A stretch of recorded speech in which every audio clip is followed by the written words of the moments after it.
7 Smartest Killers in History. Murder is an unforgivable act. Taking the life of another being equal to oneself, of flesh and blood, who breathes the same air, and who has dreams and hopes is abhorrent and even incomprehensible to many. That those dreams end in a few moments by one's own hands is a thought that twists the insides of some, but brings a smile to others. It is to be assumed that such a visceral and primitive act comes from a disturbed being, from someone special. Perhaps the murderer did not know anything else. Perhaps he was abandoned to his fate as a child, forced to face traumas without the support of someone else. Or perhaps he was not intelligent enough to see beyond the crude act he carried out. All these options are possible, even common. However, a considerable part of the most famous assassins in history have enjoyed above-average intellects. Now we see that the term special is not always what we think. Here's a list of the 7 smartest killers in history, based on IQ, to show that sometimes it's best not to mess with the brainiac in the class. Number 1. Andrew Cunan, 147 IQ. Cunan was born into a religious home in San Diego, California, in 1969. He displayed superior intelligence from a young age, socializing primarily with men much older than himself and becoming fluent in 7 languages by age 21.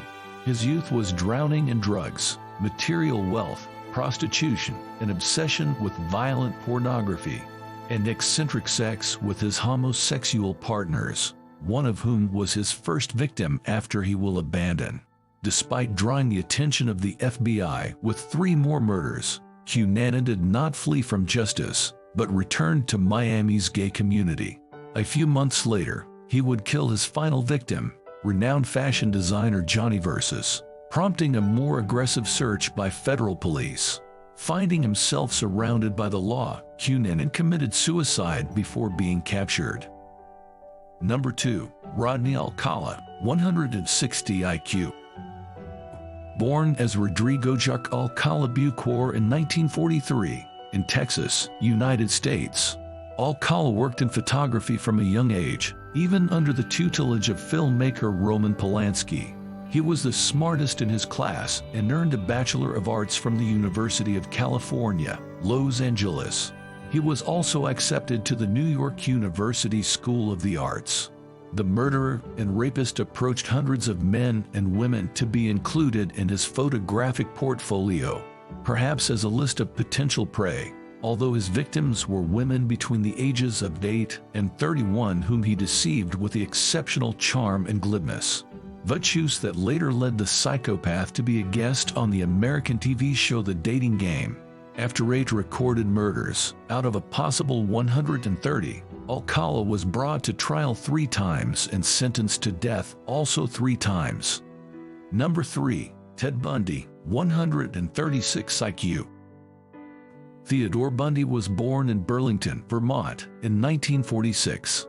He was raised by his grandparents thinking that his mother was his sister, since she had had him when she was 22 years old, while being single, which would have been viewed badly by the religious community that surrounded them.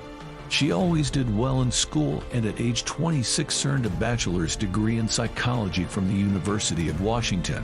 He was also accepted to the University of Utah School of Law and even received a letter of recommendation from the governor of Washington at the time. Interested from a young age in knives, violent pornography, and crime, Bundy grew up to kill and rape at least 36 people, almost all of them women, although it is estimated that he may have carried out more than 100 murders. He tricked his victims into approaching his car claiming to be injured and managed to escape justice multiple times.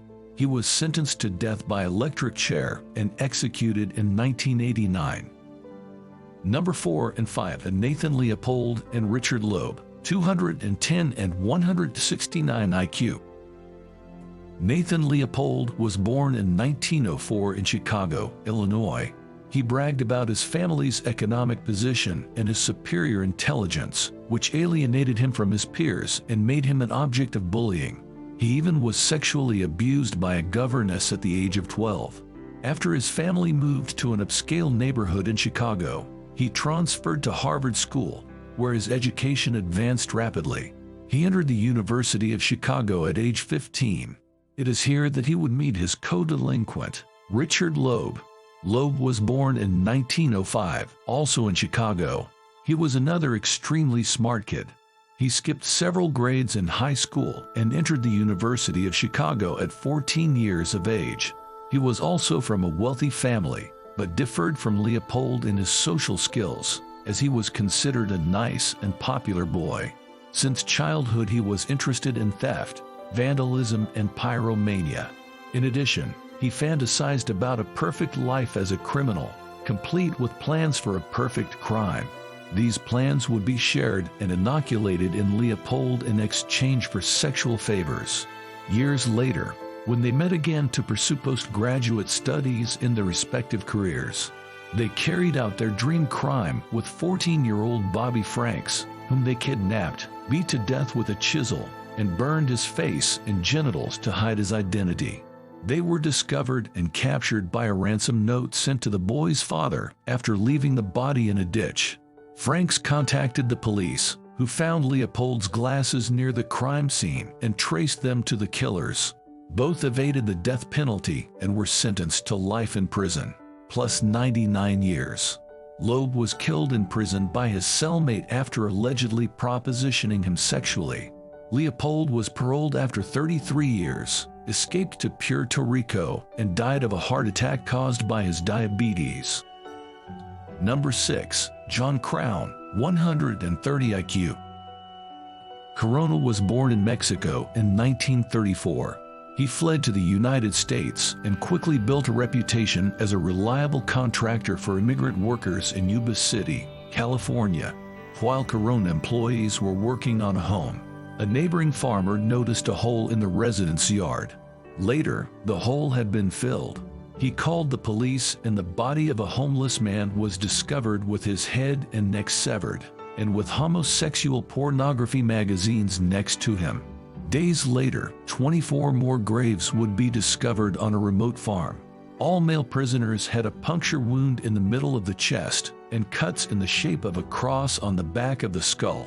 Their shirts were above their faces and their pants below their knees. All showed signs of recent sexual activity. The murderer was captured and sentenced to life imprisonment, and remains in prison to this day, although he only has one eye. The other he lost at knife point in jail. Number 7. Ted Kaczynski, 167 IQ. He was born in 1942 in Chicago, Illinois. He skipped 2 grades in school and used to be rejected by his peers, who considered him different because of his age and precocious intelligence. He entered Harvard at the age of 16 on a scholarship, where he earned his bachelor's degree in mathematics. Later, she earned a PhD from the University of Michigan at age 25. He taught classes but never made direct contact with his students. He didn't like the company. He built a remote cabin in Montana, where he lived in isolation and developed anti-government and anti-technology ideas. He would soon send pipe bombs inside letters and packages to various U.S. universities and airlines, earning the pseudonym the Unabomber. He demanded that his manifesto be published under the pseudonym in the New York Times, with the threat of more attacks. His brother recognized Kaczynski's ideas and calligraphy and assisted in capturing him. Sentenced to life in prison plus 30 years, he is currently incarcerated in Colorado. And these are 7 smartest killers in history. And you, how many of them did you know? Leave us your opinion in the comments. Thank you for watching. I hope you enjoyed. Don't forget to like and subscribe to Beautiful Minds for more interesting videos. See you soon.